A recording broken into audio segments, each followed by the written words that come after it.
I have stood still for a living most of my life, and people who do not know the trade believe that standing still is the same as doing nothing. They are wrong. It is the hardest work there is. A man who learns to be furniture learns also to be a witness, because the world forgets a thing that does not move and speaks freely in front of it. By the time Lord Steward Reynard Acker came to my stair on the cold night before the prince's oath, I had been furniture in Aldrich Hall for 11 years, and the palace had forgotten I had ears. My name is Lucas Brandt. I was a sergeant of the king's inner watch, and my post was the council stair, the narrow turning flight of gray stone that climbed from the lower halls to the council floor, the spine of the old house. It is not a glamorous post. The plumed men stand at the gates where the crowds gather. The painted men march in the forecourt for the visitors with their sketchbooks. I stood where almost no one came after dark, in a stone throat where the lamps guttered and the draught carried every footfall up from below. I had asked for that post. The captain who granted it thought I was a tired man wanting a quiet corner. He was half right. I was tired, but I did not want quiet for its own sake.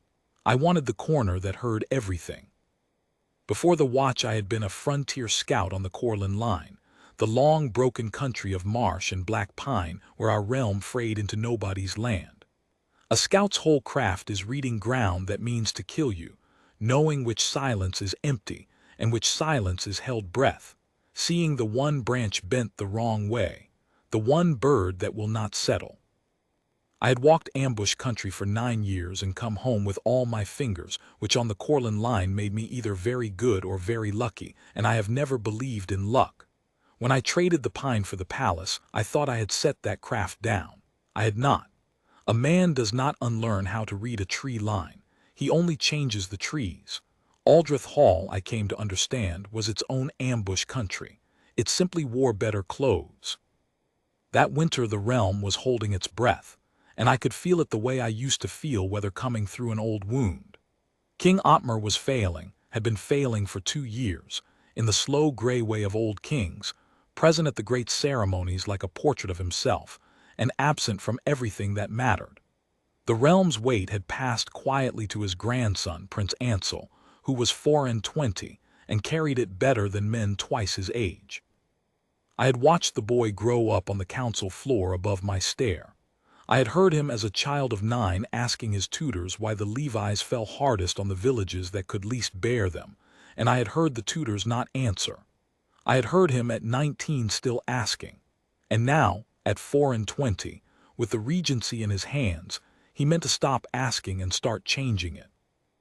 The instrument of the change was a single document, and the whole court spoke its name in the careful, flattened voice men use for a thing they intend to bury.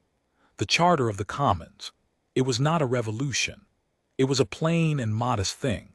A curb on the private levies the great lords raised on the roads and the river crossings and the market scales, a setting of those tolls under the crown's law instead of each lord's appetite.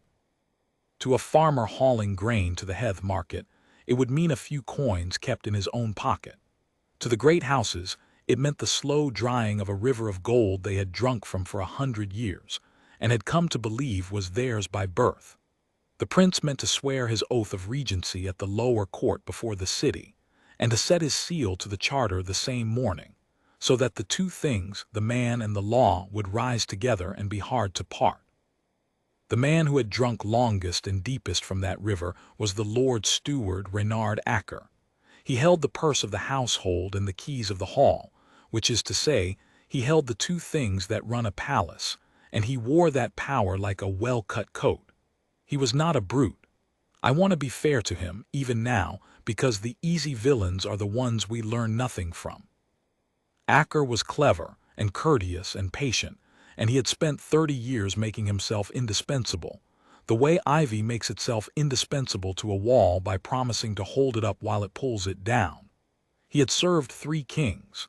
He had expected to manage a 4th, to stand behind a grateful young regent and guide his hand. He had not expected the boy to grow a spine, and he could not forgive it. I knew most of this the way furniture knows things, in pieces, overheard, filed, and never spoken. I did not think it was my business. A sergeant's business is his post. That was what I believed on the cold night Acker came down to my stair, and that belief lasted exactly as long as it took him to open his mouth. He came alone, which was the first wrong thing.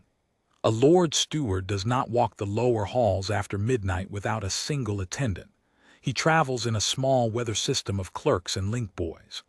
But he came down my stair alone, in a plain dark cloak over his evening clothes, and he stopped 2 steps above me and looked at me the way a man looks at a chair he is deciding whether to move. "Sergeant," he said, "Brant is it?" It was not a question, so I gave it no answer. I stood as I was trained to stand, eyes level, weight even, the half of my face the lamp showed him as still as the stone behind it. Inside, every old instinct from the Courland line had come awake at once and was very quietly screaming. "You keep this post nightly," he said. "A long watch the council stare. Lonely," he smiled, and his smile was warm and practiced and meant nothing. "I have a small difficulty, Sergeant, and you can spare me from it. Tomorrow is a heavy day, the oath, the crowds, the arrangements. There is a matter I must see to tomorrow night here in the lower halls. A private matter, tiresome and dull and entirely the household's business, but I would as soon it were not observed. You understand? A man in my place has enemies who would make poison of nothing." "My lord," I said, 2 words, the minimum a man can give and still be answering. "So I would take it kindly," he went on, smooth as oil over cold water, "if tomorrow night between the 11th and the 12th hour you found somewhere else to be. The wine cellars want a sentry, I'm told. Walk the cellars for an hour, take your ease. No one will miss a man from an empty stair, and you will have done your Lord Steward a quiet service he does not forget." He let a small pause fall, so I would understand that the not forgetting could run in either direction. Men who do me quiet services tend to find their futures easier. Their families, too. Your mother is in Heth, I think. On the household pension. Pensions are reviewed. It is good in a review to have a friend who remembers a kindness. There it was, the whole shape of him, laid out in 4 soft sentences. The favor, the command, the bribe, and the threat, each one wrapped in the last like a knife in a glove. He had read me as furniture, as a tired man with a mother and a small pension and no friends above the rank of corporal, and he had calculated my price and found it low. He was not wrong about the price. He was wrong about the man. "My lord," I said again, and then I said the thing that my post and my standing orders gave me to say, and not one word more. The council stair is a fixed post under the standing orders of the watch. A sentry may not stand down from a fixed post save by the order of the captain of the watch, entered in the post book under his hand. I have no such order.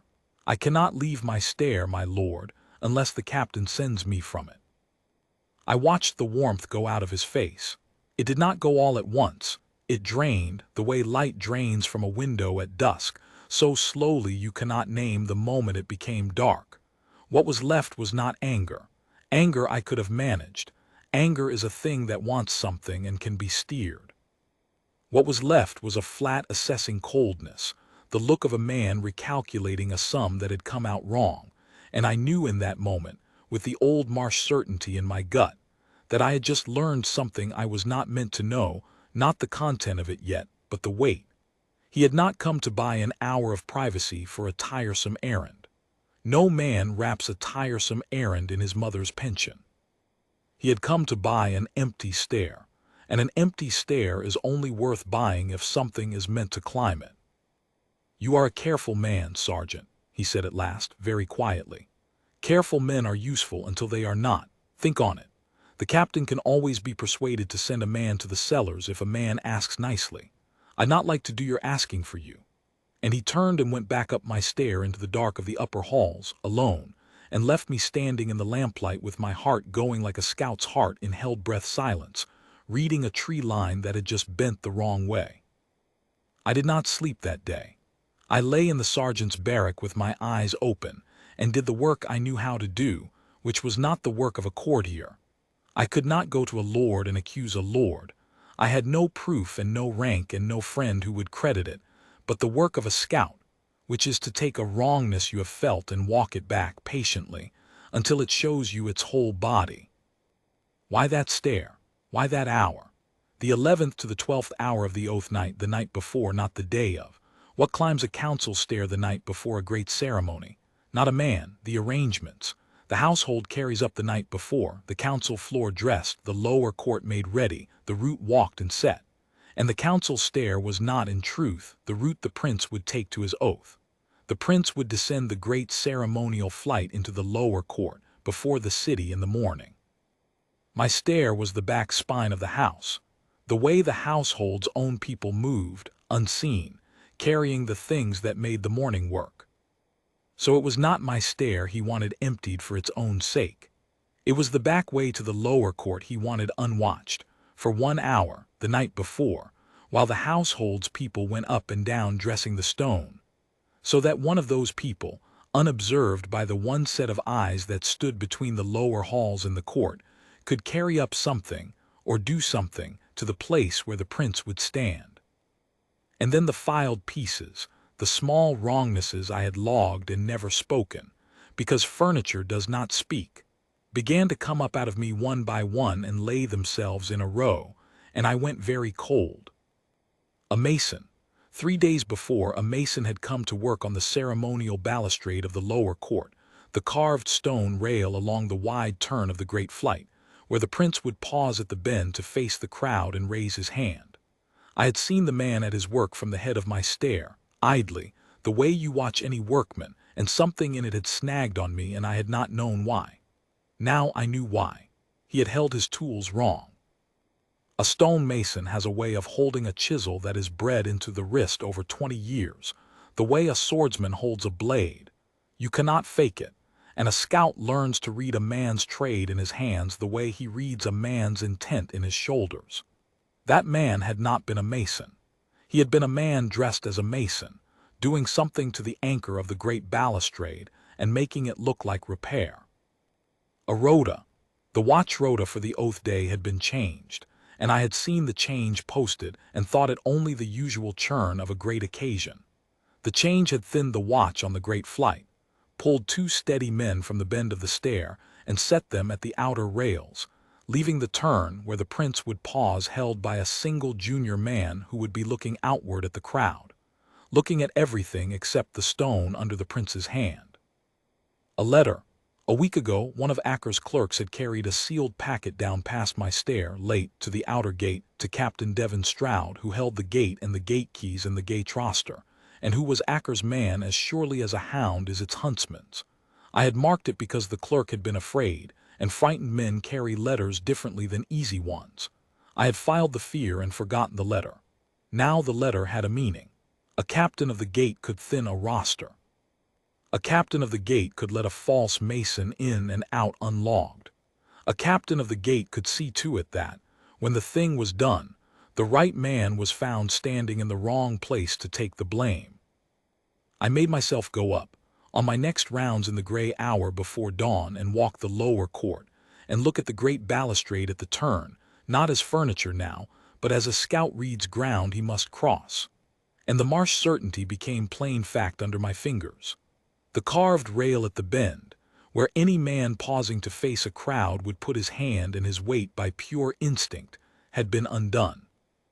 The iron anchor pins that married the stone to the buttress had been drawn and reset shallow, the gaps packed and waxed, and the wax smoked gray to match the old stone, so that to the eye it was solid, and to the hand it was solid, until a man's full weight came onto it at the turn, leaning out to the crowd, and then the whole carved section would give and go, and a man would go with it, down the hard fall of the great flight before the eyes of the city.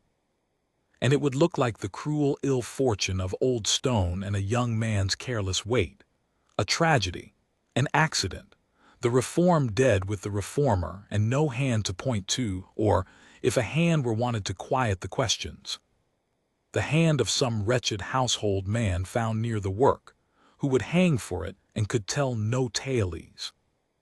I knelt there in the gray light with my fingertips in the waxed gap of the stone, a sergeant of no importance with no rank to be heard and no proof a lord would credit, and I understood the trap entirely, which is a worse feeling than not understanding it. I knew exactly what was meant to happen, and I knew exactly how little a man like me could do about it through the ordinary doors. If I went to a counselor and said the Lord Steward means to kill the prince by a loosened stone, I would be a madman by noon and a dismissed madman by night, and Acker would have the stone quietly mended and try again another season. If I went to the captain of the outer gate, I would be going to Stroud, who was in it. I had the truth in my hand and no lawful door to carry it through, and the men I was up against owned all the doors. That is the moment, I have come to think, that decides what a man is. Not the danger only asks whether you are brave. The powerlessness asks something harder. It asks whether you will keep faith with a thing when keeping faith cannot obviously win, when every visible road is shut, when the disciplined and lawful course looks like the losing course and the only paths that might work run straight through your own ruin. I had no sword to draw in this, no ambush to spring. I had a post I would not leave, and a craft for reading ground and the standing orders of the watch, which the great men had forgotten, because they had forgotten me. And I found, kneeling there, that I was not going to spend my honor on a grand and useless gesture that would change nothing. I was going to spend it the way a scout spends his life on the line, quietly, exactly, by the rules of the ground, using the one small lever that was real.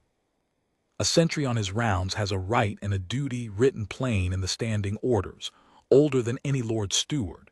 If he finds on the ground of his round a structure unsafe, a cracked beam, a loose rail, a stone that may fall, he is to rope it off pending the inspection of the clerk of works, and to enter the fact in his post book under his own hand and the hour.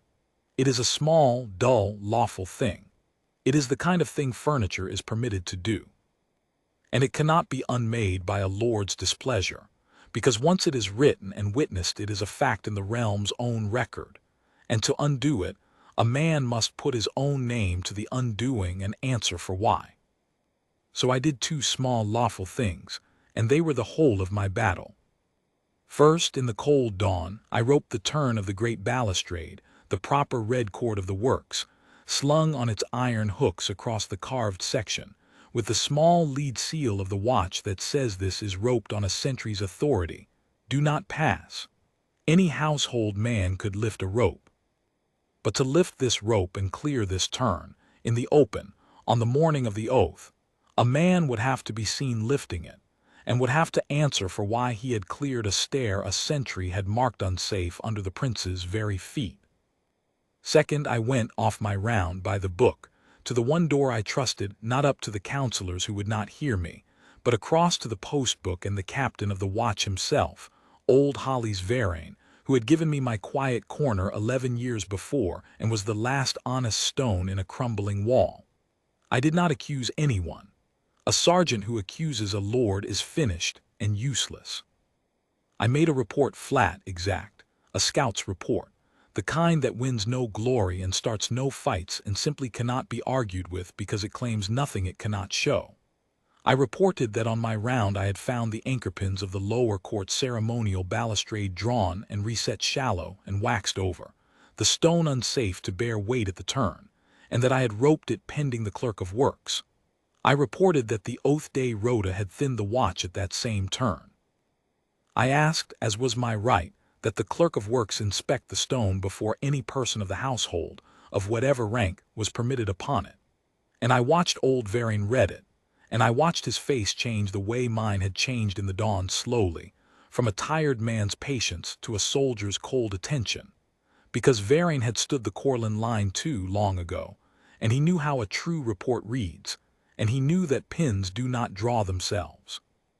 "You are telling me," he said quietly, "without telling me, that someone has prepared a place for a man to fall." "I am telling you what is under the wax, sir," I said. "I am a sergeant. I rope unsafe stone and I write it in the book. The reading of why is above my post." He looked at me a long moment, and something passed between us that did not need words. The understanding of two old scouts that a true thing had been laid on the record where no lord could lift it without his own name coming up with it. "It is above your post," he agreed, "but not above mine." And he signed the post book under my report, and entered the hour, and sent his own steady man, not the gates, his own, to stand the rope turned through the night and let no one near it, lord nor clerk nor mason, without the clerk of works and the captain of the watch both present. The empty stair Acker had bought was not going to be empty after all, and the stone he had spent a season preparing was now a roped, recorded, witnessed fact, waiting under a seal for an inspection that would lay it bare. I went back to my post and stood my long day's watch, and I will not pretend it was easy, knowing what the morning held, and not knowing whether two small lawful acts could turn a thing that powerful men had set their whole weight behind. But I had done what my post let me do, exactly and by the book, and there is a particular calm in that, the calm of the scout who has read the ground true and laid his sign and can do no more but hold. I held. The morning of the oath came up hard and bright and cold, the kind of clean winter light that shows everything. The lower court filled, the city packed behind the rails, the household ranged on the great flight, the council in their robes, the old king brought out in his chair to sit like his own portrait in the sun. And the prince came down to swear his oath of regency and set his seal to the charter, 24 and steady, and the city's noise came up to meet him like a tide. I was not on the great flight. I was at the head of my own stair, at the back of it all, furniture as ever, where I could see the turn of the balustrade and the red cord still slung across it, and Varian's steady man standing the roped stone. And I watched the trap fail in slow, quiet, almost invisible motion, the way a snare fails when the ground has been read, not with a clash, but with a series of small wrongnesses for them now that nobody in the crowd would ever have seen. The prince came to the turn of the great flight, to the bend where a man pauses to face the city and raise his hand, where instinct and ceremony both would bring his weight onto the carved rail, and the rail was roped, and a watchman stood there, and so the prince did not lean his weight onto the prepared stone at all. He paused on the solid inner step, a pace short of the trap, redirected by nothing more than a length of red cord and a standing man, and raised his hand to the city from safe ground, and the city roared, and the thing that was meant to take him simply did not happen, because the place it needed him to stand was roped off as unsafe by a sergeant nobody had thought to buy. And then Acker made the mistake of the powerful, which is to believe that the failure of a plan is a thing that can be fixed in the moment by giving an order in a loud enough voice. I saw him on the flight, in his Lord Steward's robes, and I saw the calculation cross his face as the prince stopped short of the stone, the swift cold recalculation of a man watching a season's work hang on a rope, and I saw him do the unforgivable thing, the thing that undid him. He stepped forward in front of the council and the clerk of works and old Varian, and he ordered the turn cleared. "That cord is an insult on a day of state," he said, loud and smooth and furious. "Clear it. The prince will stand at the turn to face his city as is proper. Clear it at once." And old Holly's Varian, who had my report under his hand and my roped stone before his eyes, asked the one quiet question that a true record lets an honest man ask, and that no powerful man can survive being asked in the open. "My lord," Varian said, in the carrying voice of a captain of the watch on parade, "that stone is roped unsafe and recorded so, under my hand on a sentry's report. The clerk of works has not yet passed it. Before any man clears it, why does the Lord Steward want the prince's weight on a stone the watch has marked unsound? And who drew its pins?" There is a silence that falls in a crowd when everyone has understood a thing at the same instant without yet having words for it, and that silence fell on the lower court. Acker had no answer. There was no answer that was not a confession. He stood on the great flight with the whole bright cold morning watching him, and he opened his mouth and shut it, and the recalculation in his face curdled into something I had seen on the Courland line on the faces of men who realize the ground has them. Not fear exactly, but the end of a long certainty. The clerk of works went to the stone and found the wax and the drawn pins in front of 100 witnesses, and the thing under the wax could no longer be anybody's accident. It did not need a brawl. It never does when the ground has been read. They did not even need to seize the false mason, who had already fled the realm by Stroud's own gate. They had something better. The wretched household man who had been kept ready to take the blame, a disgraced under-steward named Petter Loom, whom Acker had positioned near the work to be the hand the questions could point to, found when the morning broke open that he was not the hanged man of the story after all, but its witness. A man who has been set up to die for another's crime has no reason left to protect that other, and Loom, taken aside by Varing and offered his life in his cleared name, gave them the whole of it. Acker's hand, Stroud's gate, the letter, the false mason, the season of it. The record I had laid, dull and lawful, had turned the whole trap inside out, so that every part of it now pointed back at the men who built it. Acker was taken on the great flight in his Lord Steward's robes, quietly, without a blow, which I think shamed him more than chains would have. Stroud was taken at his own gate within the hour. The prince finished his oath on solid ground and set his seal to the charter of the Commons that same morning, with the ink of it drying in the same cold sun, the man and the law rising together after all, exactly as he had meant, and harder to part now than ever, because the realm had watched what some men would do to stop it. I went back to my stair. That is the part the courtiers never understand. When it was done, I went back to my stair because it was my post and the day was not over. I did not expect to be sent for. Furniture is not sent for. But the prince sent for me, 3 nights later, or rather, he did not send for me, he came down. He came down the council stair alone, the way Acker had come down it, except that everything about it was the opposite, and he stopped 2 steps above me, where the Lord had stood, and looked at me not as a man looks at a chair, but as one soldier looks at another who has held a line. "Captain Varing tells me," he said, "that you roped a stair, Sergeant, and wrote it in a book." "It was unsafe, Highness," I said. "It is in the standing orders. A sentry ropes unsafe stone." He looked at me a long moment, and he was young, but he was not a fool, and he understood that I was telling him the truth and also declining the size of the thing, the way a man does who is not comfortable being made large. "A Lord Steward offered you your mother's future to leave this stair for 1 hour, he said, and you would not leave it. Half the men I have ever met would call that a poor trade, a pension against a post." He paused. "Why did you not take it?" I thought about how to answer him honestly, because he had earned an honest answer. "Highness," I said, "a man in my trade owns almost nothing. I have no land and no rank and no name anyone will remember. I have a post, and I have my word that I will keep it. That is the whole of my estate. If I had sold the post, I would have had the pension and nothing else, not even the post, because a stair you will leave for a price is not a post. It is just a place you happen to be standing." He thought he was buying an hour. He was asking me to sell the only thing I have. The price was too high. It was always going to be too high. I looked at him steadily. "I would ask one thing, if I may, Highness, not for me. Let my mother's pension stand untouched, as it would have anyway, and clear the name of Petter Loom in the open, as loudly as he was nearly hanged in secret. He was to be your accident scapegoat. He became its witness. He is owed his name back." The prince was quiet a while. Then he said, "Both are done, and I will not insult you with a reward you will only decline, Sergeant, so I will give you the only thing I think you'll take." And he did a thing I did not expect. He came down the last 2 steps and stood beside me on the council stair at the post, facing out into the dark of the lower halls as a sentry faces, and he stood there with me in silence for the space of a long minute, not the prince above the guard, but a man standing the line beside the man who had held it.